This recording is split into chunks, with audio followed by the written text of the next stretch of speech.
Hi, hello again po. Okay, ito po ang I'd say 300 mils.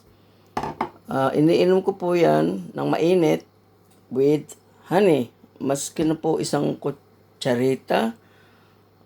Kung ano po ang gusto nyo, kung gusto nyo ng matamis, kayo na po ang gusto magdagdag. Yung may mga diabetes po, watch it also. Huwag masyadong matamis.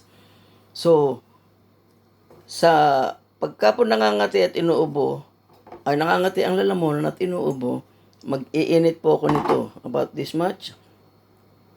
Tapos lagyan ng isang kutsaritang honey o isang kutsara kung medyo maasim. Okay, so yan po ang 3 times a day.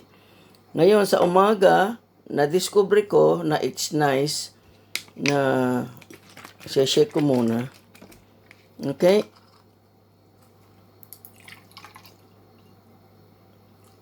Lagyan ko po yan, kalahati.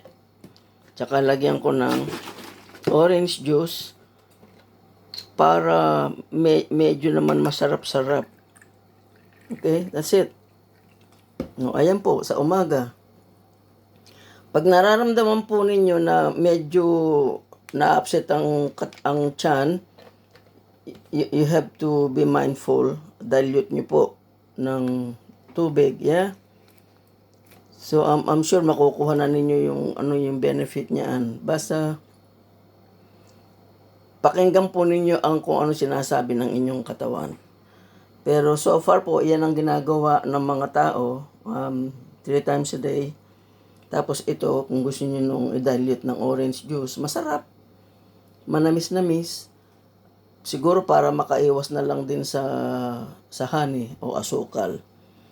So, ito po, nilagyan ko nito para hindi umapaw dahil extra work. Maglilinis. No, ayan na po. Nilagay ko na lahat yung food processed. Nabubulol na po ako, sorry. Okay.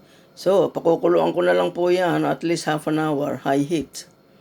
And then, isisimmer po ng few minutes. And then, palamigin po. Pag malamig na, and then dito sasalain. Kasi mahihirapan po kayo kung dito diretso kaagad. Kung dito kaagad diretso. Dito muna para madaling isalin. Isalin na ganyan. Okay? Make it simple po. Kasi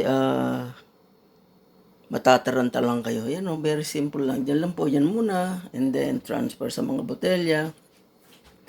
Kung meron kayo maliliit para ibigay sa kapitbahay ninyo o sa kaibigan o sa workmate ninyo. Okay?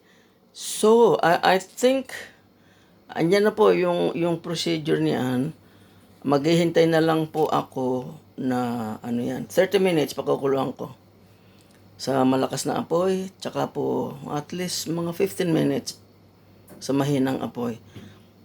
I hope po na okay lang sa inyo ito, na masundan ninyo, and we leave everything to God.